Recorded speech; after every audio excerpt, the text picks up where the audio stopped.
Hi, my name is Chloe, but you can call me Glow, and welcome back to my channel. Today we're gonna do something super exciting. I'm gonna take you through my small carnivorous plant collection. I'm super excited to show you because these are some of my favorite freaky little plants. I'll tell you how I take care of them. I'm also going to be doing some care for them, moving some things around. So if that sounds interesting to you, then just keep on watching.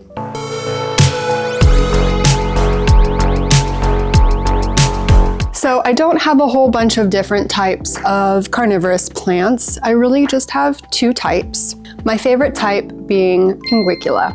So here are two of my pinguicula setups. I will show you my favorite one, which is of course this one. It's in this gorgeous green antique glass bowl. I think it was listed as a candy bowl. And here they are.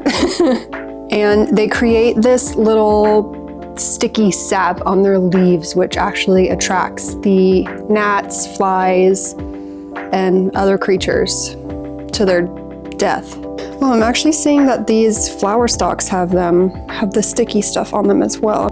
But yeah, these are bog plants. So you can put them in these really, really beautiful setups without drainage because they won't throw a fit if they sit in water for too long. And as you can see, they put out the cutest little blooms. This one is a Pinguicula lawniana crossed with a E. marginata. I'll put the name on the screen. But look how gorgeous these purple flowers are. So beautiful. I do believe that their native pollinators are hummingbirds as well, which is why they send out these really long stems, because of course they don't want the pollinators to get stuck in their leaves. I originally got these because I had a fungus gnat infestation in my collection, and I mean, they took care of it. They handled it. But now that I don't have any more fungus gnats, they need to be fed. They need to be fertilized if I want them to flower. So I actually have this bloodworms fish food. And I just take some of this. This is like every couple of months, or whenever I see that they have like a lot of dew, which to me is indicating that they're hungry.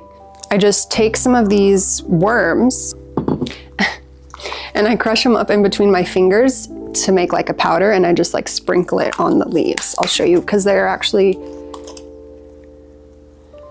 like, it looks like that. But yeah, let's talk about how I care for them. So these are super, super easy. Really, you just need to make sure that they are in nutrient poor soil. So this is a mix that I bought from Rainbow Carnivorous Plants, or what's the shop's name? All of my pinguicula are from the same shop. Here's another one of my setups. It's in this super cute little, another green little vintage glass bowl.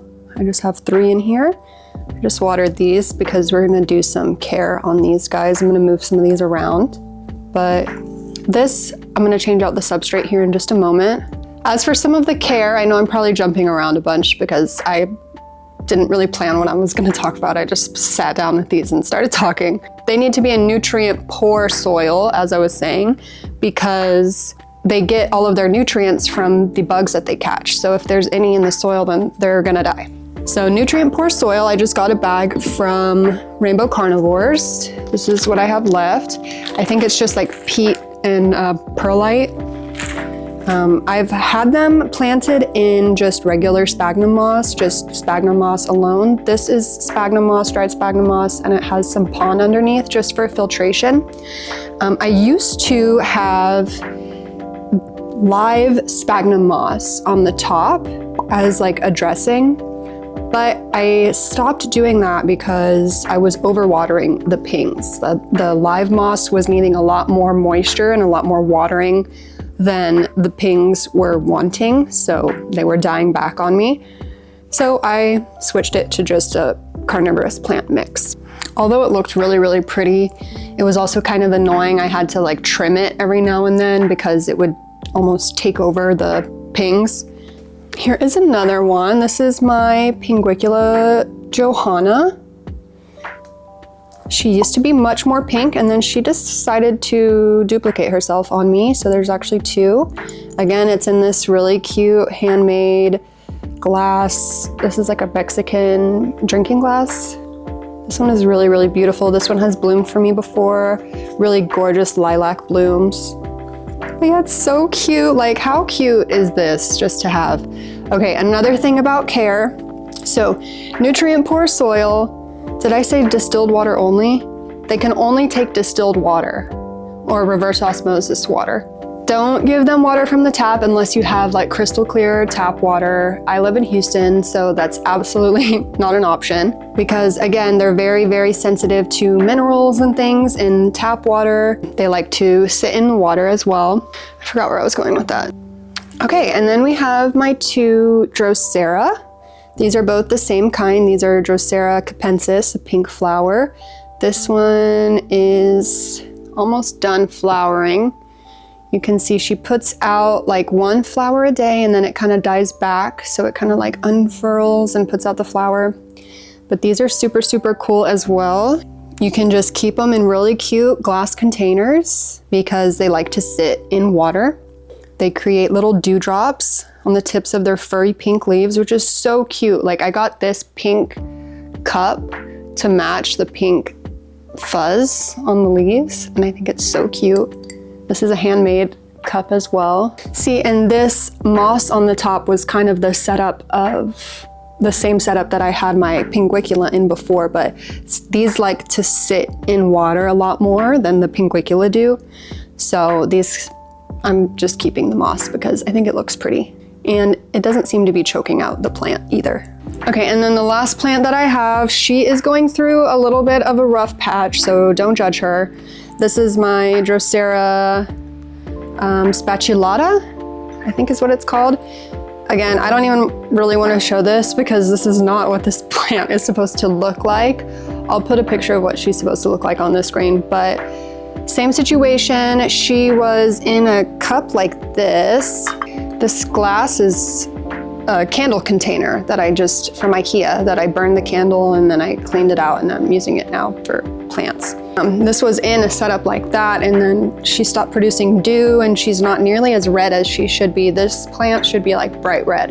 The internet was saying that maybe her roots are suffocating, so I put her in this container so that there's more airflow. But she's sitting in water too, so, and I have her under a bright light. Oh, that was another thing I was gonna say about the care. They need a very, very bright light. Okay, so bright light, bright light, nutrient poor soil, distilled water only.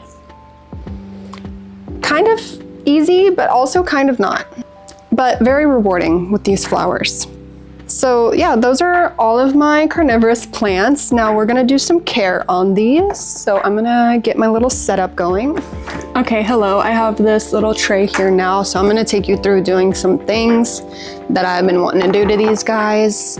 You can probably see there is kind of a spot right here where this guy is not really filling out. He almost croaked on me whenever I had the live sphagnum moss on top. So I put him in here. He used to just be, I mean, this is a significant improvement, but I don't really like how that spot looks. So I think I'm gonna swap out some of these. Okay, so actually before I do this, I'm gonna do something a little simpler, and we're gonna trim back all of the dead leaves on here. So I'm just kind of gonna lift up these guys, and I'm just gonna trim away all of these black leaves.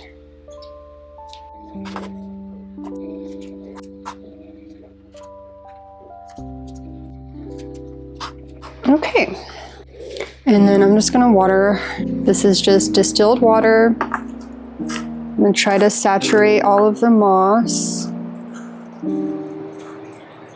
I think it just creates like a cute display with the live moss on top instead of it just being like rocky dirt, you know?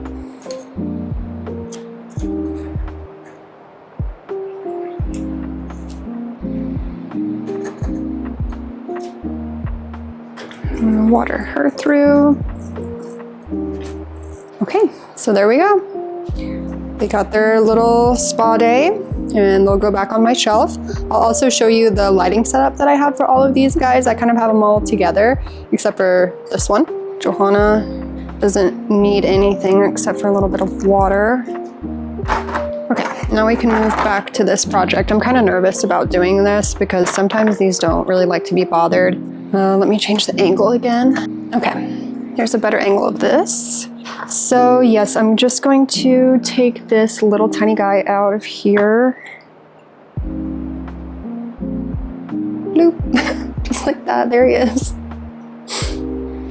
I think I want to move this one out too. Maybe I'll do that. I'll move this one out and then I'll put this one in because I think this one is just a little too big for this space. In fact, I'm gonna pull off these dead leaves. Sometimes I use tweezers.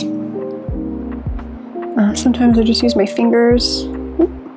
Hold him in place so he doesn't get dislodged. It's kind of like a little Zen garden, like a murderous Zen garden. Okay, and then I'm gonna take this guy out. I kind of just, they have really, really shallow roots, so they're not gonna pull up all of the substrate. See? Oh.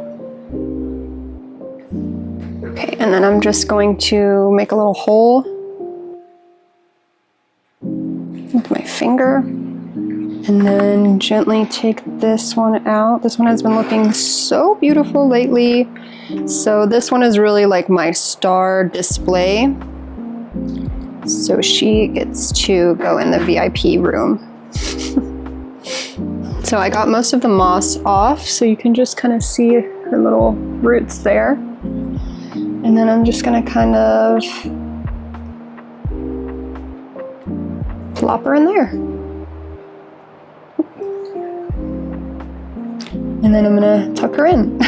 Okay, my camera overheated, but I think that kind of fills in the space a lot nicer. Okay, and then whenever I was taking these out, a lot of the roots had gone through the moss layer and were in this little pond layer.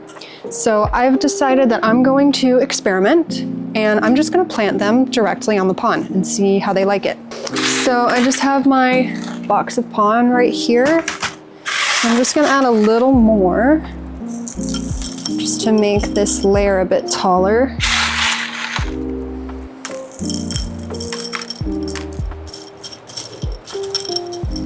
Go ahead and water this. And then we're gonna take these. I'm trying not to touch the dew. And I'm gonna try to remove as much of this moss, this dried sphagnum moss as I can. And then I'm just gonna ploop.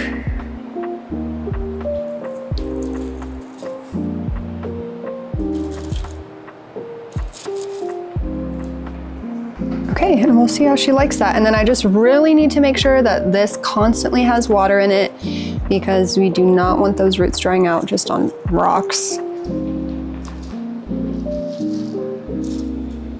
Okay, and I'm gonna make a little hole for this one because she doesn't really have many roots. There we go. Okay, and then we'll put this little baby back on and hope that she continues to grow.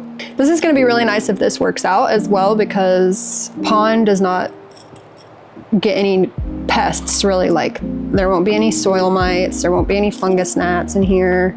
So there we go, and I think that looks really nice too, just the rocks. Hopefully that works. I'll keep you updated. They might die, they might thrive, we'll see. This is just an experiment. Okay, now I'm gonna put them back on the shelf and I'll show you my little lighting setup for them. Okay, so all of these plants live here on my shelf, my IKEA shelf.